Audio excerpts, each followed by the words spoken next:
Interacting with nature can really decrease the level of stress hormones such as cortisol. Interacting with nature and being around nature can lower blood pressure and heart rate. It can improve immune function. It can have a very positive effect on your energy level and on your focus. And again, positively affect anxiety level and depression issues. So being with nature and being around nature can have a very positive effect on your physical health and on your mental health as well then. So it's very important, and this could be a very important relaxation technique that you might engage in.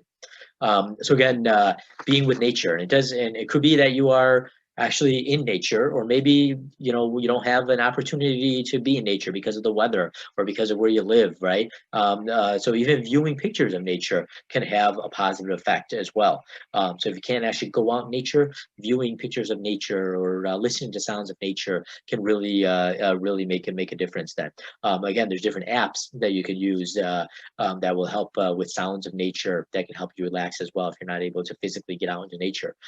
So just trying to interact with nature in different ways can help you really relax. So again, there's lots of different ways you can do that. These are just some examples, some suggestions, and you have to find what works for you, right? So it might be walking or jogging or hiking, right? It might be camping or fishing, and this isn't necessarily that you have to do this every single day as part of your daily release, and it could be part of your daily release, but it could be that you just set aside time, once a week on a weekend or once a month, or you go on vacation, every couple of months, and you do something in nature, right? So, but just using nature in different ways. So maybe you go on a camping trip or a fishing trip, or maybe one of your hobbies is gardening, or maybe you visit a botanical garden, or you go to the mountains, or you go to a national park, or you observe wildlife. You go to forest preserve and you listen to the flowing river in that forest preserve, or you go to the beach or the ocean, or observe a waterfall and listen to a waterfall, or maybe at nighttime it's just kind of stargazing and looking out into the stars. And it could be sunlight, right? So going to a window and looking at the sunlight, right? Or actually sitting and watching a beautiful sunrise or a sunset. And it could be interacting with the seasons or thinking about the seasons in different ways. So all of these can be very, very relaxing and can have a positive effect on our wellness and our stress and anxiety levels then. So I think this is very important. So just comment about like seasons and stargazing. So seasons,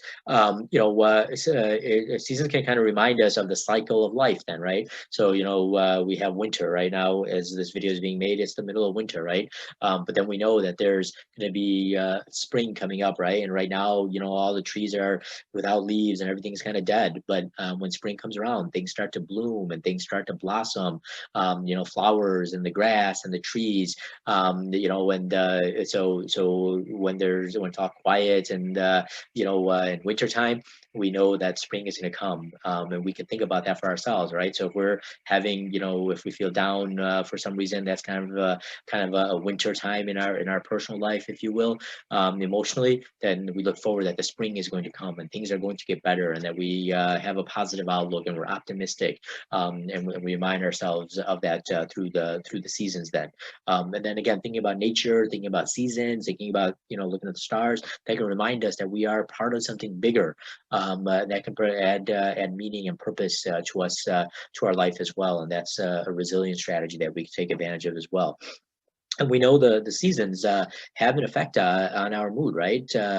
Seasonal affective disorder, right? Where people after winter and when the days are short and it's cold, and the winters are long, we start to feel down a little bit, and people can have seasonal affective disorder where you can have depressive type of symptoms through the winter and the long nights and the short days, right? Where you wake up and it's dark and you're inside the whole day and you never see the sunlight, and then when you come home after work, it's dark, and this is going on for weeks at a time, and that can have an effect on our mood as well. Then, so keeping that in mind, and again, taking a moment to look outside and see the sun, and try to take advantage of the daytime in different ways, and interacting with nature can be a very important part of our relaxation techniques. It can really add to our resilience and our wellness, and help prevent burnout. Then.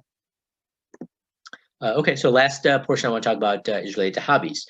So again, it's important to pick up different hobbies, and for everyone, it's going to be different. But the idea basically is to find something that you like, find something that helps you relax, find something that you enjoy doing, right? And then do that because that gets your mind off of different, things related to work or other stressful situations, and you're distracted and you're focused on something else. So it's very important to have a hobby and to do something outside of work that can be very relaxing and can reduce your stress and anxiety level as well. And again, for everyone, it's different. So it's important to find something that works for you.